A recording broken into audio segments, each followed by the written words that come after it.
Saudara, nasib tragis menimpa seorang balita yang merupakan putri sematawayang dari selebgram Ahnia Punjabi di Kota Malang, Jawa Timur. Korban mengalami penganiayaan yang dilakukan oleh pengasuhnya.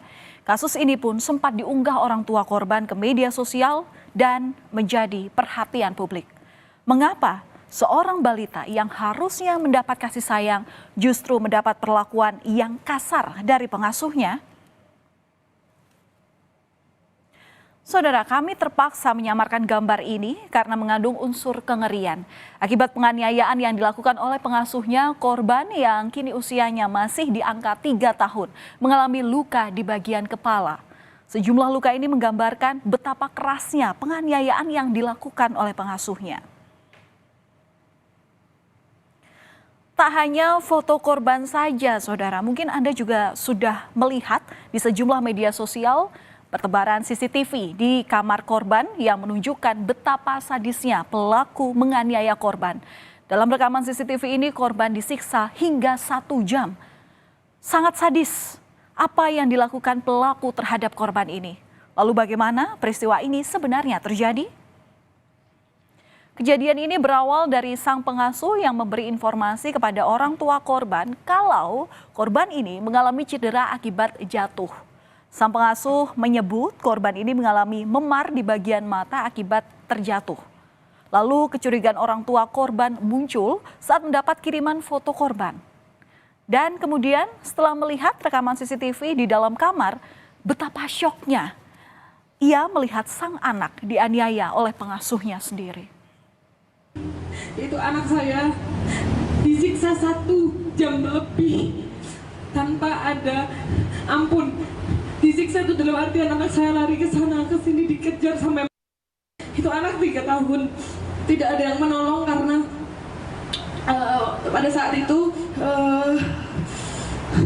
kamarnya dikunci dan itu pada saat sahur semua mbak-mbak saya di bawah sahurnya di basement, jadi tidak ada yang mendengar. Jelas saja saudara, apa yang disampaikan oleh pelaku kepada ibu korban merupakan rekayasa untuk mencoba menutupi perbuatannya. Namun pelaku tak bisa mengelak lagi karena rekaman CCTV menunjukkan betapa sadisnya penganiayaan yang dilakukan oleh pelaku.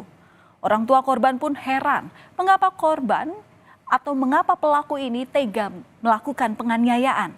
Padahal selama ini sang pengasuh sudah dianggap seperti keluarga sendiri. Dan setelah kasus ini dilaporkan ke polisi, korban langsung menjalani visum. Dari hasil visum ini, ada bentuk luka memar pada bagian mata sebelah kiri, luka goresan di telinga, dan luka yang ada di bagian kening. Hasil visum ini menguatkan polisi untuk menetapkan Indah atau pengasuh sebagai tersangka penganiayaan. Polisi telah melakukan pemeriksaan pada 4 saksi, yakni orang tua korban dan asisten rumah tangga lainnya. Selain itu, polisi juga telah melakukan pemeriksaan CCTV dan hasilnya ada kesesuaian antara visual di CCTV. Indah hanya bisa tertunduk dan menyesali perbuatannya saat di Mapolres Malang Kota. Ia kini tak bisa lagi bekerja karena harus mendekam di balik jeruji besi dengan ancaman 5 tahun penjara. Selain menangkap pelaku, polisi juga menyita barang bukti seperti boneka, spray, buku, hingga bantal. Barang bukti buku hingga bantal ini digunakan pelaku untuk menganiaya korban. Dan dari hasil pemeriksaan, pelaku ternyata tidak hanya menganiaya dengan menggunakan buku dan bantal ini saja, namun pelaku juga menyiram korban dengan minyak gosok. Dari sudut pandang CCTV yang ada, persesuaian sama dengan bentuk kamar yang ada di ruangan yang terlihat di CCTV. Beberapa tindakan yang dilakukan oleh suster kepada korban dengan cara memukul menggunakan buku. Ini juga sudah kita amankan, ada beberapa buku yang digunakan termasuk menyiram dengan minyak gosok. Kalau kita lihat background atau latar belakang pelaku ini, saudara, ia bekerja sebagai pengasuh korban sudah selama 1 tahun. Ia sebelumnya direkrut dari Yayasan Penyalur Tenaga Kerja terkenal di Surabaya. Saat itu, kedua orang tua korban merekrut pelaku karena menilai pelaku ini adalah orang yang baik dan polos. Pihak Yayasan Penyalur Tenaga Kerja tersebut telah meminta maaf dan siap membantu dalam proses hukum terkait kasus penganiayaan ini.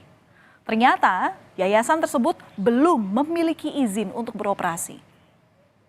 Sebenarnya memang agen bukan main-main, agensinya bukan agensi yang sangat besar di Indonesia, bahkan memiliki cabang di luar negeri.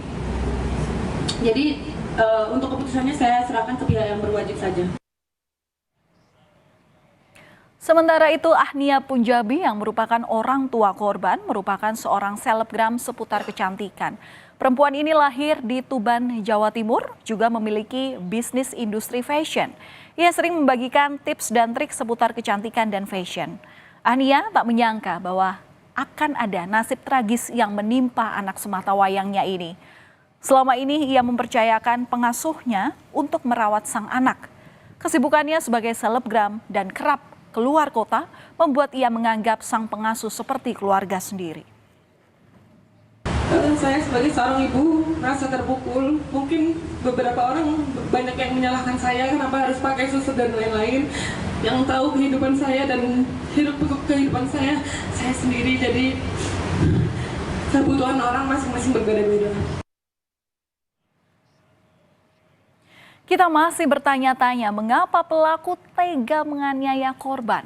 Dari hasil pemeriksaan sementara, polisi menyebut bahwa motif penganiayaan ini lantaran pelaku jengkel dengan korban yang tak mau diobati lukanya. Polisi juga menyebut ada alasan lain yang diungkapkan pelaku, yakni karena ada anggota keluarga pelaku yang sedang sakit, sehingga pelaku melampiaskannya kepada korban. Jadi motif berdasarkan hasil penyidikan dalam BAP, pengakuan dari pelaku motifnya adalah tersangka ini merasa jengkel dengan korban akibat ketika itu korban ingin diobati karena bekas cakaran yang ada di tubuh korban, namun korban menolak, tidak mau. Selain itu juga pengakuan dari tersangka ada beberapa faktor pendorong personal pengakuan tersangka pada saat itu ada salah satu anggota keluarga dari tersangka yang sedang sakit. Namun itu tidak bisa dijadikan alasan pembenar apapun untuk melakukan kekerasan terhadap anak. Saudara, kasus ini bisa menjadi pembelajaran bagi kita semua untuk tidak terlalu mempercayakan 100% anak kepada orang lain termasuk pengasuh. Pengawasan ketat harus dilakukan untuk menghindari kejadian serupa kembali terjadi. Di sisi lain, pengawasan terhadap Yayasan Penyalur Tenaga Kerja juga harus dilakukan lebih. Ditambah dengan tes kejiwaan dari para calon tenaga kerja harus dilakukan secara berjenjang.